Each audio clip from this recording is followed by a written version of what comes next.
The Battle of Barki in September 1965 was a predictable outcome of structured incentives, territorial proximity, and the strategic calculus of both states. It unfolded less as a heroic anomaly and more as a calculated extension of force, where each side attempted to impose costs, extract positional advantage along the Lahore front. The engagement was triggered after Pakistan initiated Operation Gibraltar earlier that year, attempting to infiltrate Jammu and Kashmir with the irregulars under the assumption that India lacked the political cohesion or military appetite to escalate. That assumption collapsed almost immediately, and Burki became one of the most consequential corrections to that miscalculation. Burki village, located roughly 11 kilometers east of Lahore, functioned as a tactical choke point and a psychological gateway. Whoever controlled Barki controlled the immediate eastern approach to Lahore, and therefore held leverage over the narrative trajectory of the war. India's Fourth Mountain Division was tasked with taking the village and breaching the Ichhogil (BRB) Canal, Pakistan's engineered defensive barriers. The canal was a multi-purpose structure: irrigation, flood control, and military moat. Pakistan expected it to serve as a natural halt line. India expected it to slow but not stop an offensive. Both expectations were partially correct, but neither was sufficient to determine the outcome unilaterally. As the Indian infantry advanced through sugarcane fields, their decision space was narrow, visibility was constrained. Enemy MMGs were dug in behind embankments, and Pakistani recoilless rifles had clear firing lanes. The assault forced Indian troops into a staggering formation dictated by terrain rather than by doctrinal preference. Pakistani troops defended Burki, exploited this structural advantage, turning the village's narrow lanes into lethal channels. The houses, built with thick mud walls, provided natural cover and created micro strongpoints that disrupted Indian movement. The resulting close-quarter combat was not a matter of tactical creativity, but a direct function of built environment and firepower asymmetry at initial contact. Indian armor, primarily Sherman variants, were introduced to break the stalemate. Their value were not in tactical superiority or technological profoundness, but in the psychological disruption. Once armor entered the village, Pakistani firing points were forced to relocate or risk immediate annihilation. Yet the tanks were themselves vulnerable. The confined lines, limited maneuverability, created kill zones for Pakistani anti-tank teams. Several of the Shermans operated with constraints field of fire, turning them into high-value targets. The continued use of armor despite environmental constraints demonstrated India's strategic priority. Momentum mattered more than preservance of equipment. When Pakistani positions began collapsing inside Barki, the defenders predictably shifted to the western bank of the Ichhogil Canal. This defensive line was always the core of Pakistan's plan. It allowed controlled withdrawal while maintaining the ability to deliver concentrated fire across a predictable frontal arc. The canal's steep bank created natural firing decks, and its water barrier restricted immediate pursuit. For India, reaching the canal under direct fire required rapid consolidation of Barki, suppression of enemy fire positions, and stabilization of logistics under combat conditions. This is where the structural advantage shifted again. Pakistani defenders now had elevation, cover, and distance. Indian forces had exposed ground rising casualties and the burden of continuity. The final Indian push towards the canal was driven less by tactical brilliance and more by simple arithmetic. If India halted, Pakistan would regain initiative and possibly counterattack to retake Barki. If India advanced, any breach, even temporary, would impose severe political and psychological costs on Pakistan given Lahore's proximity. This produced a high-risk, high-pressure assault environment in which individual initiative determined micro outcomes, but structural imperatives determined the macro one. The Indian infantry used suppressive fire, smoke, and attrition to advance. to reach the canal bank. Pakistani forces responded with concentrated machine gun fire and targeted bursts with recoilless rifles, aiming to inflict maximum attrition before India could entrench. The canal at the engagement at the canal devolved into a contest of endurance and will under fire rather than maneuver. The canal itself could not be crossed immediately, but forcing Pakistani defenders to abandon or weaken their positions achieved India's short-term objectives, securing Barki and neutralizing the immediate threat to our Amritsar sector lines. Indian casualties were substantial and Pakistani losses were severe, reflecting not heroism but the predictable consequence of forced engagements under severe environmental constraints.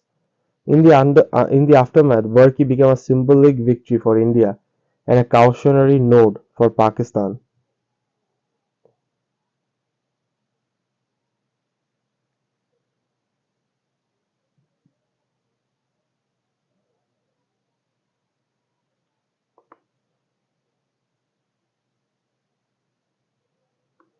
Pardon. For India, it demonstrated that the army could penetrate defensive rings close to a major city, undermining Pakistan's assumption of strategic immunity.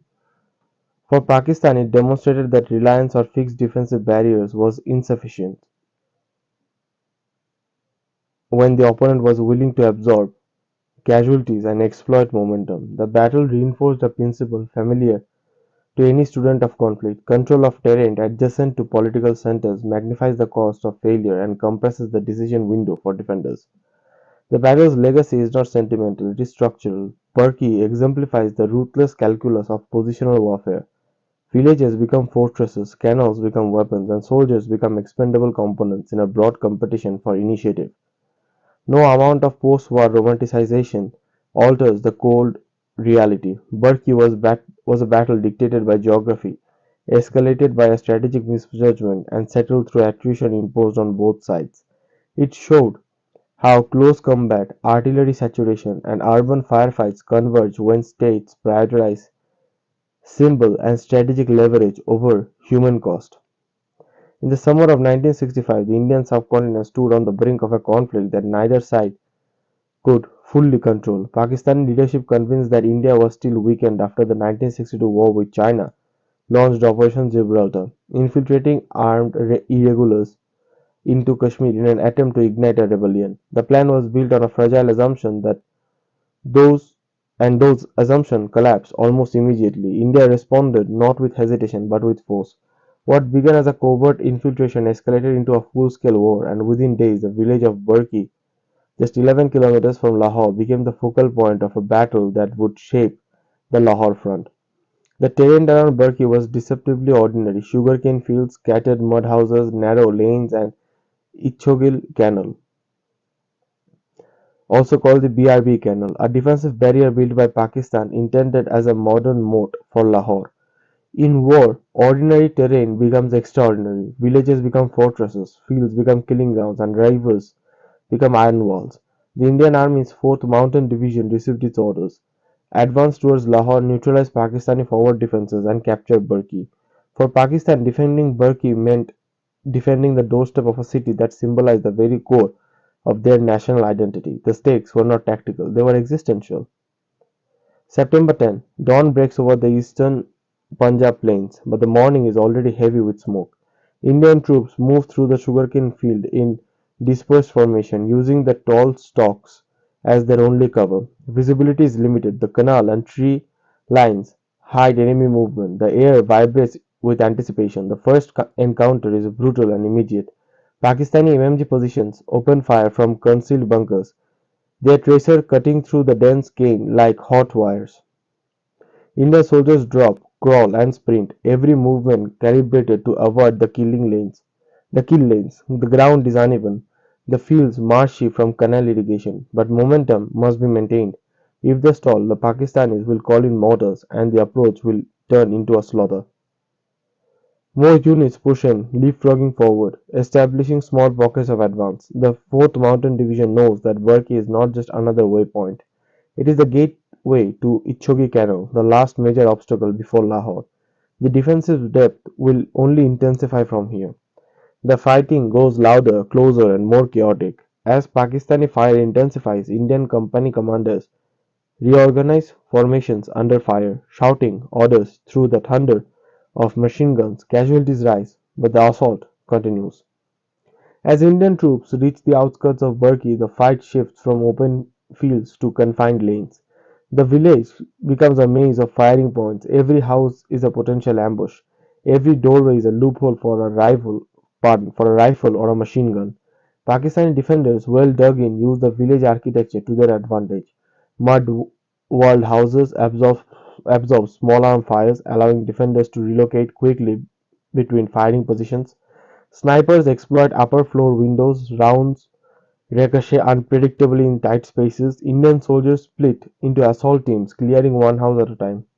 Grenades explode inside enclosed rooms, sending fumes of dust through the streets and smoke from burning houses mixed with cordite and debris.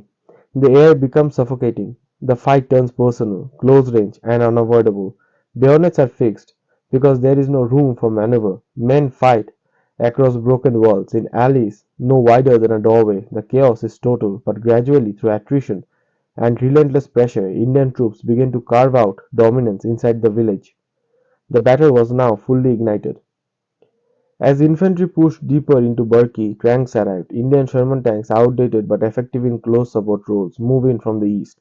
Their engines rumble through the shattered streets and the sound echoing of collapsing walls. Their arrival changes the rhythm of the battle. Pakistani firing points that had held back infantry now faces high explosive tank rounds. A tank shell obliterates a machine gun nest, sending shockwaves through nearby defenders. But operating armor inside village carries its own risks. The narrow lanes constricts movement. Recoilless rifle teams on the Pakistani side lie in wait. Several anti-tank bursts streak past the Shermans, impacting walls and spraying shrapnels across the lanes.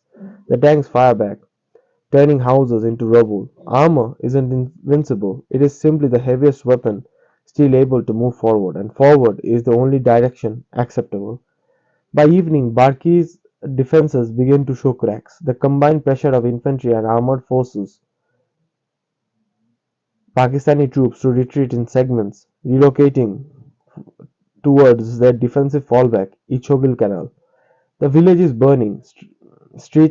Entire streets collapse under artillery fire. Livestock wander through smoke-filled alleys. Abandoned bicycles, overturned carts, and broken roofs form a landscape of devastation. But the battle is far from over. The canal ahead represents Pakistan's strongest defensive anchor. Steep banks, fortified bunkers, and concentrated firepower designed to halt any assault.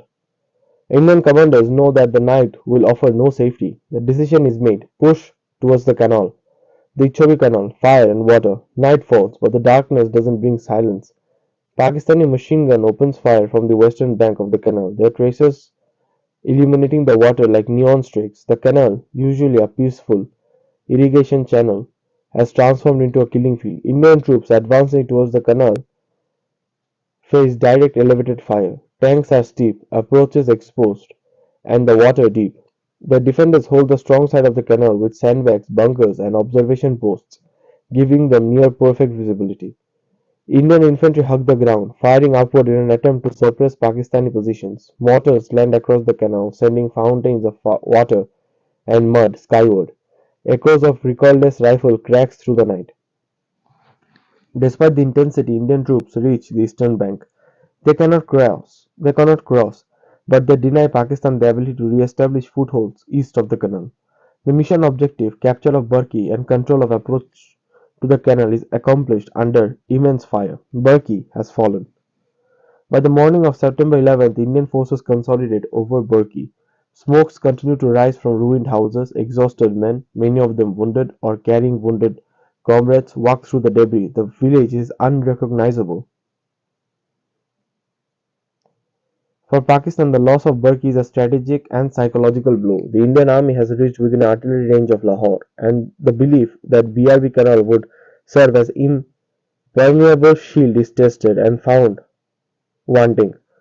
For India, the victory is costly but symbolically potent. It demonstrates the army's ability to penetrate deep into hostile territory, challenge strategic defenses, and hold ground under severe battle. The battle reinforces a familiar truth: wars are not won by tactics alone, they are won by endurance, by the ability to impose continuous pressure under deteriorating conditions, and by the willingness to commit men and material until the opponent breaks. Barki epitomizes the harsh reality. It's not a battle of elegance or maneuver, it was a battle of force, fire, earth, and will. The Battle of Barki remains etched into the military memory of both India and Pakistan. For India, it is remembered as a triumph of bravery and determination. For Pakistan, it is remembered as a sobering reminder of a strategic overreach. For historians, it is a case study in the interplay of terrain, preparedness, and miscalculated assumptions. In the decades that followed, the village rebuilt, the canals continued to flow, but the fields and the lanes and the embankments found Barki remained silent witnesses to the night when fire and water collided, and when the two armies fought for control of a village whose name would outlive its size. The Battle of Barki was not just a clash of soldiers, it was a collision of states, ambitions, and illusions, and it revealed what wars always reveals: that geography doesn't bend to optimism, that courage carries a price, and that victory is never clean. The scars remain, and the history endures.